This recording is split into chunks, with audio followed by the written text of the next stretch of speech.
Unilever, ada Ibu Maria Dewantini, Head of Corporate Communications PT Unilever Indonesia Tbk, juga ada Ibu Kikin Indasari, Asisten Brand Manager Lifebuoy, dan rekan-rekan skin cleansing PT Unilever terbuka lainnya. Ya, tentunya rekan-rekan wartawan sekalian, rekan-rekan media sekalian, banyak orang tua yang membawa anaknya ke dokter, termasuk saya, ya pasti untuk diberikan vaksin agar anak kita tidak mudah sakit.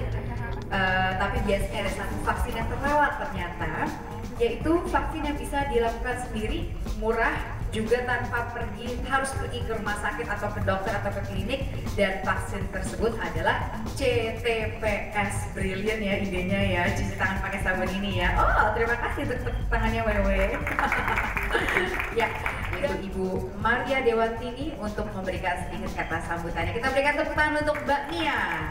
Cantik sekali Mbak Mia. Terima kasih Melisa. Kita geng merah ya Mbak. Iya. Oke, selamat siang Ibu, Bapak, dan rekan-rekan yang kami hormati.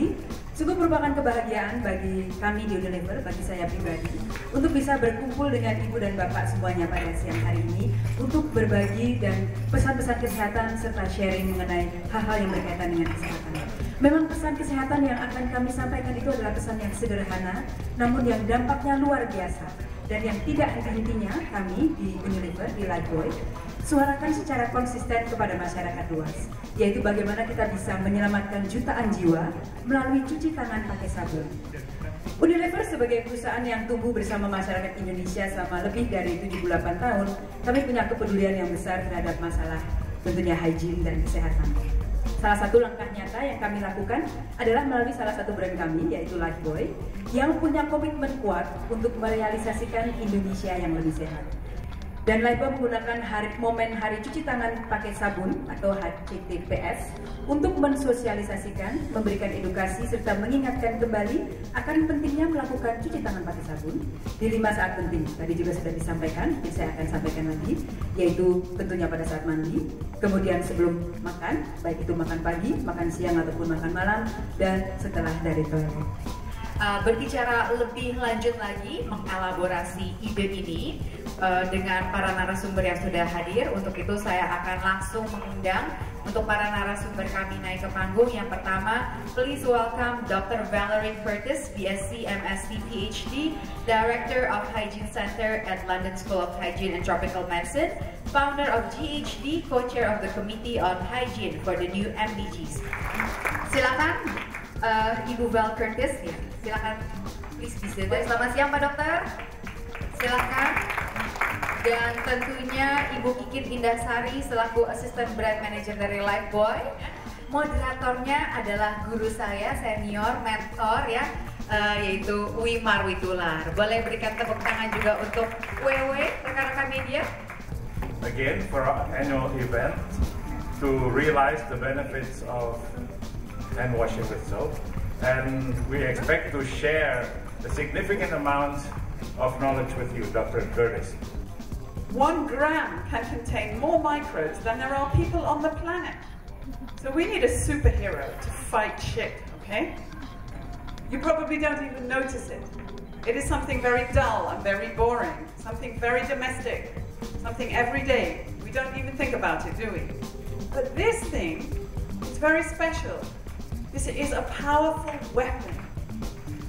It is a powerful weapon in a very important fight. In a fight that we are all waging against disease and infection. Globally and here in Indonesia. Now let me tell you why it's so important.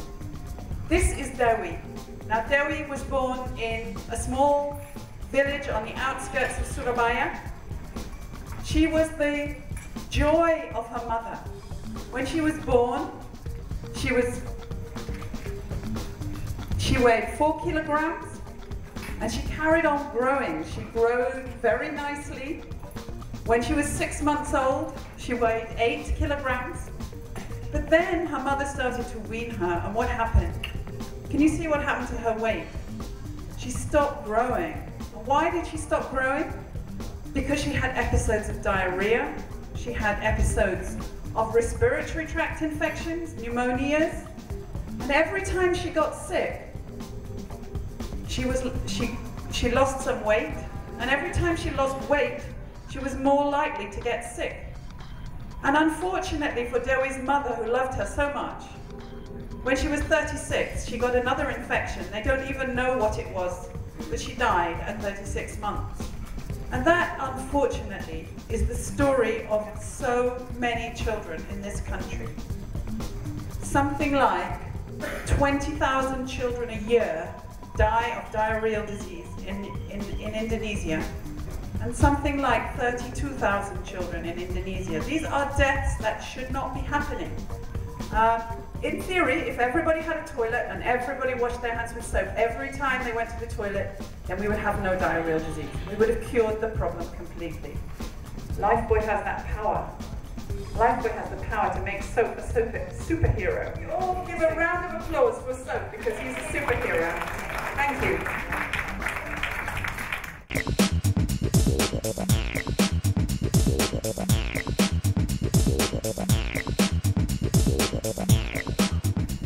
Yang paling bahaya ini ada nomor satu tentang kelaparan. Nah, Dr. Lina, seorang ahli perinatologi dari LSCM, melakukan penelitian sampai jadi dapat dokter dia, dokter. Beliau hanya menggerakkan yang namanya cuci tangan pada semua dokter, perawat yang bekerja di ruangan-ruangan yang menerima BPLH ini.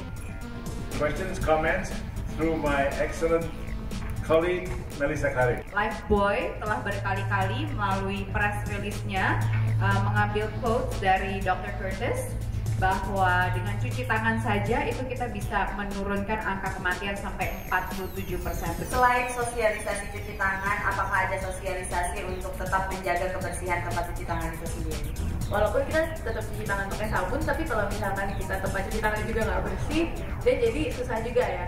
Salah satunya termasuk mungkin kalau misalkan kita agak sedikit ceroboh dengan sabun batang misalkan jatuh, terus kita nggak bersihin, dan probably waktu kita cuci tangan lagi tuh kemungkinan justru kuman kita pasti menghilang sih, cuman tetap tidak akan sehigienis kalau sabun kita dan tempat cuci tangannya juga bersih.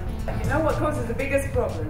Even in beautiful clean washrooms where they have soap and water, we took a very nice restroom on the motorway in the UK, and we wired it up to see how many people came in and how many people used the soap.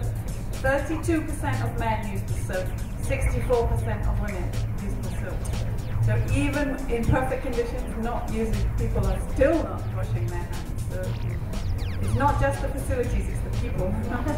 Dari pengamatan saya di beberapa tempat untuk di toilet umum misalnya, itu sabun tuh jarang sekali ada, dan air juga mungkin tidak terlalu bersih, kata Pak Rahmat tadi bahwa hanya 55% penduduk Indonesia yang baru bisa menikmati air bersih. Nah, apakah mungkin Lifebuoy misalnya memberi sarana? Mungkin kalau mengadakan sabun sih mungkin bisa saja karena memang kita memproduksi sabun Pak, tapi sebenarnya yang penting bukan itu. Yang penting adalah supaya para pengelola itu sadar bahwa sabun itu perlu. Saya yakin itu bukan karena mereka tidak punya dana untuk beli sabun, tapi mungkin awareness bahwa sabun itu perlu, tidak hanya air tapi sabun, itu yang perlu ditanamkan sebenarnya. That's why kita lebih cenderung untuk mengedukasi pentingnya cuci tangan pakai sabun dengan air mengalir. Jadi untuk mengatasi semua yang berkaitan dengan infrastruktur itu tentunya adalah PR kita semua.